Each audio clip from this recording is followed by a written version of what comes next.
All right, everybody. Welcome to August 24th, Monday, August 24th. You know what? I think that the market itself is great, and I think a lot of people out there are seeing that. They're getting busy. And I think that it's regardless. Matter of fact, my first point, I got 5 points for today. You have just me today. So I like to do it, just myself once in a while to go through some points I think that are important. And my first point is stop waiting for the market to save you. The market's never going to save you. You save yourself by what you're doing. Okay, so that's the key right now is the market is plenty busy. There's plenty of stuff going on. You just got to, get out there. I mean, the interest rates are going to come down. Okay, we've been saying that for a while. They probably will. The question is when. But right now, there are transactions happening every day, and whether your goal is to do 1, 7, 12 a month, whatever your number is, there's plenty of out there, whether you're in Arizona, California, Nevada, there's plenty of transactions happening every quarter or every month, I should say, to week, day for you to achieve your goal. So stop waiting and just get out there and make it happen. Kids are back at school, the temperatures are going to start coming down. So it'll be a little bit more conducive, but you know what? There's plenty of stuff happening out there. See, I don't know why people don't see when other people are resting, you should be out there killing it. Like for me, it being from New England, that was the winter. November, December, January, February. Those are the months. People went to sleep. I showed up every day, made my contacts, filled my pipeline. So when the market did get busy, all right, I mean, I used to do about 15% of my business in the first quarter and almost 35 in the second because I loaded up for when the market turned. And we had legitimate excuses there, like weather. I think New Hampshire, where I'm from, averaged 7 feet of snow a winter when I was there, about 7 feet of snow. That's a lot of snow, right? But when you show up to a listing appointment in the middle of a snowstorm, you're going to get it. Trust me, every single time. So I had a four-wheel drive for the winter. That's all. You just got to be prepared. I mean, this is your business. This is your life. This is your livelihood. All right. So stop waiting for anything. All right. Is simply not a good sales technique. All right. I hate to wait is my saying. All right. So there's number one. Stop waiting for the market to save you. Just get out and create it yourself because there's plenty going on. Number two is your database is your gold mine. It really is. If you're adding to your gold mine every single day, it's getting better. You're getting more repeat and referral business, right? Mix it up. Go to places where there's people that you can possibly do business with in the future. Whatever your proactive activity is, all right, you just need to focus on it. You just need to focus on it every single day. And, it'll work out as long as you're focusing on it every day. Don't be a secret agent. Secret agents don't sell houses. Okay. All right. So they don't. And, I really don't want to be a secret agent because everybody should know who you are. And you have so many ways to do that today. You can call people, you can door knock, you can do social media, you have digital marketing. You really have no excuse, okay, then in order to do a bunch of business. You really have no excuse. Okay. So there you go. Number one, stop waiting for the market to save you. It's not going to. You're going to save yourself. And the database is your gold mine. All right. And however you add to it. Next, number three on my list is become a pricing expert, not a pricing pleaser. Right. Pricing expert means when I go into a presentation, I mean, I know what the place is worth, but I want them to say it. When I present my CMA, if it's a husband and wife, I put one down in front of them. So I put one down in front of the seller. I put one down, in front of the husband. I put one down in front of the wife. And I ask them questions. Okay, where's that first property? I make them read it. Look at it. All right, 123 Oak Street. Okay, great. Do you know where that is? Yeah, it's around the corner. Great. Have you been in that house? No, I haven't. Okay, great. How many bedrooms? How many baths? All the questions I'm asking them in order are highlighted. Pool, no pool, days on market, right? Then I go to the next one. Then I go to the next one. Okay. And I just continue to do it like that. Right. And I walk through the whole thing and show them, all right, whoever just came on, if you could mute yourself, because I did not mute the call today, because I can hear you. If you don't mind. I'm muting. Please, thank you. I will be quiet. All right, thank you. Please mutify. Unless you're testifying, mutify. That is my saying. Thank you, Amanda. Appreciate that. All right. So that's the number 3 on my list is become a pricing expert, not a pricing pleaser. And there's a way to do that. You present the CMA. First off, I never give a price. I never say a price. People, it's almost weird for them, right? A lot of agents go in and they present the CMA, and this is why you got to go with this. I don't do that. I would rather have them self-discover a price than be told a price, right? It's so much more effective if you do it that way, all right? And the way you get them to self-discover is by showing it to them. Start with closed properties because that justifies appraised value, and then get into their competition because sometimes today their competition is better priced than the comps, all right? So you got to remember that. We don't really have depreciation going on. We have competition going on, which is what a normal market does. All right. So, and then you look at them after and say, okay, now that you've been through this, you're a buyer in today's market. You tell me, what should we put your home on the market for to get someone to want to buy your house versus the competition? Because if I'm a seller today, I want the next offer in my price range to be me. There's a way to do that. And the immediate splash is the most important. So you really got to master that pricing conference. You can't shortcut. You know, some of you know me. I mean, I talk rapidly. I like to move quickly. And it comes to the pricing part, I slow it all down. And I spend a lot of time on it because I do not want them putting the house on the market at the wrong price. Okay. Now, if I have somebody who's moving beyond a shadow of a doubt and I just can't get them to see my price, well, then I will list the property, go through all the paperwork, and before I leave, take one more shot at the price. Okay, because I don't want to lose a listing because, you know, I still believe I'm the best person to handle it. But the person who comes in and takes it at any price and then just starts and some of them aren't even good enough to even beat them up on the price and get it down. They just let it sit there and then expire, which is the worst thing you can do to a seller. It's lazy. It violates your fiduciary responsibility. And really, okay, I hope some of these agents get sued for it. I really do, because it's really a violation of what you're supposed to be doing for a seller.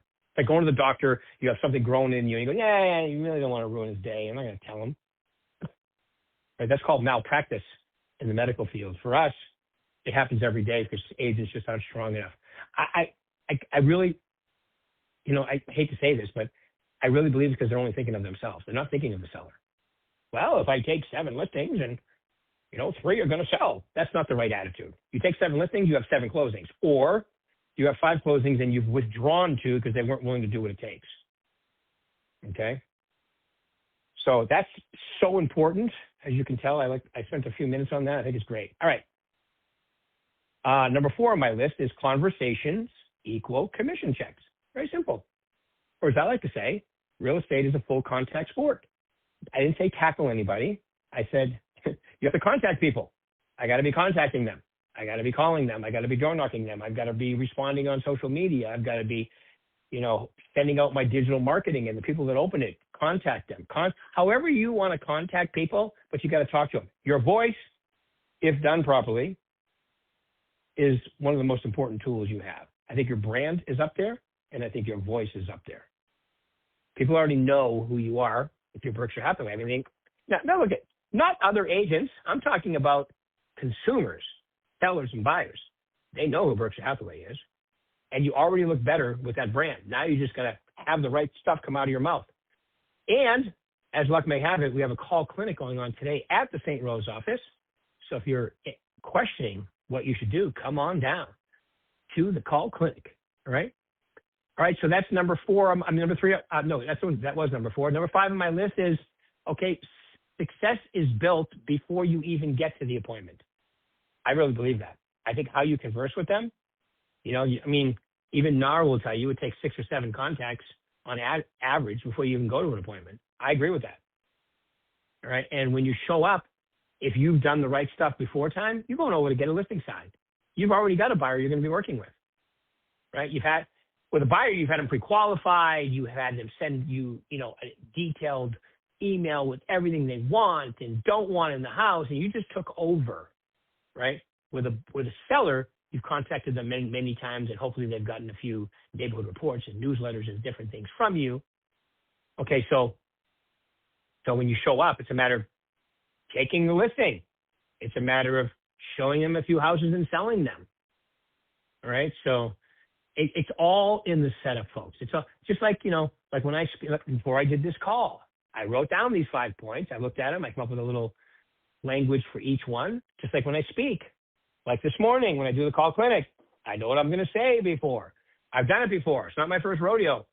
I always mix it up based on what's going on in the market, right? Like, who would you be calling right now if you were on the phone? Who would you be door knocking if you were door knocking? What would you be doing would you be doing open houses if you were? How would you be doing them? However you're going to contact people, I know we call it a call clinic, but it's really about conversations with people, right? That's why I call it call clinic power hours, because if you do it consistently, all right, you're going to be a success in this business. I firmly believe to this day, I learned this back in my early days with the Mike Ferry organization. I still give Mike all the credit because before I met Mike, I had one idea of what the business was, okay? And then I had a whole different idea of what's possible for the business, all right? And at that same ERA convention, I met Floyd Wickman, Jerry Bresser, Danielle Kennedy, Richard Flint, Mike Ferry. Obviously, I saw Mike 3 times. That's how impressed I was.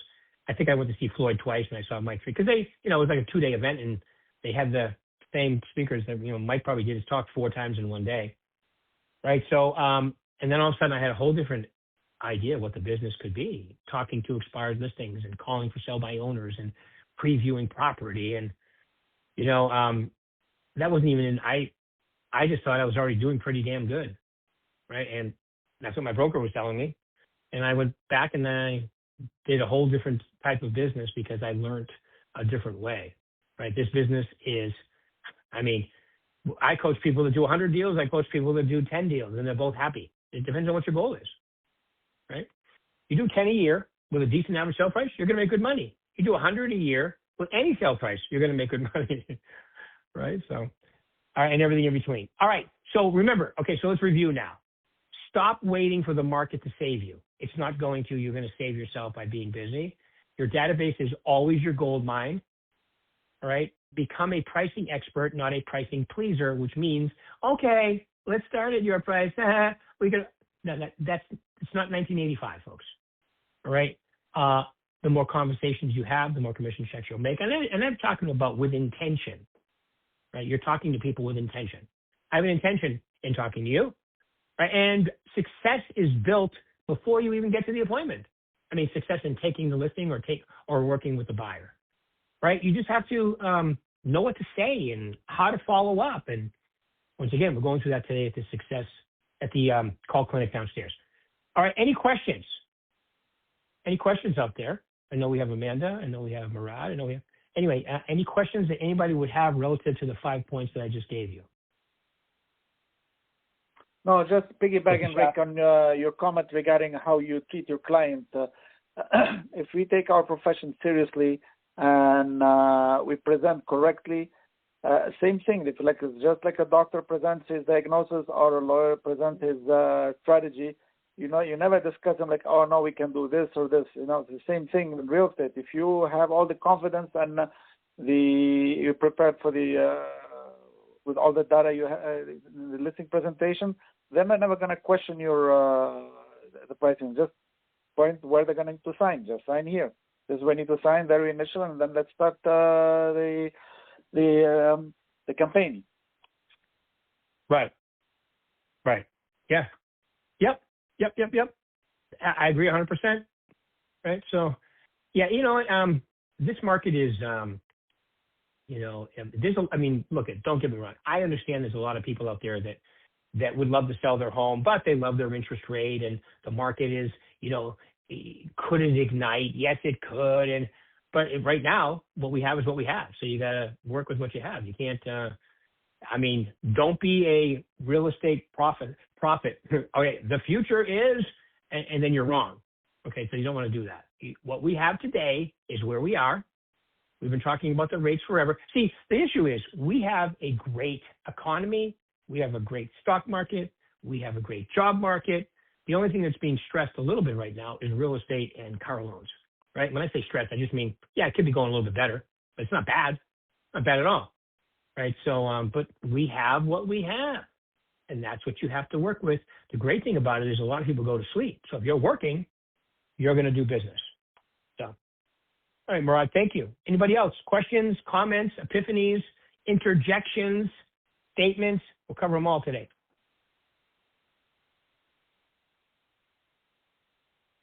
All right. Well, obviously, I've explained it very well because we have no questions. So that's the key. Focus on those 5 things. And, I'm sure some of you have a few of your own I would recommend, of course, right? But focus on those things and just get out there and do it every day. I mean, it's really not that complicated. If you're working every day, you're going to do business. Some of the best years I had were the early years, like late 80s, early 90s, the growing years, because I just didn't have a lot of competition that were working. They were not great real estate markets, per se, but if you were working, they were. I mean, any market is great if you're working. If you're waiting to ride the wave, okay, well, this is not that market. This is an even market. Some of you who've got licensed after, 2016 and 17, you've never seen an even market. It's just always been some form of a seller's market, and even 2020, 2021, 22, crazy seller's market. Now it's even. It's slightly leaning towards the seller, but it's really an even market, meaning sellers are competing for buyers, right? That's simple, because a lot of them don't understand, especially the people that don't have their own primary residence. I mean, it's ridiculous. There's never a scenario where renting is better. They just need to be explained why that is. All right, keep it rocking. You guys are the best. We'll do this again in a week. All right, and hope to see you today for success at the call clinic downstairs at St. Rose. Thanks, everybody. Bye. Thank you.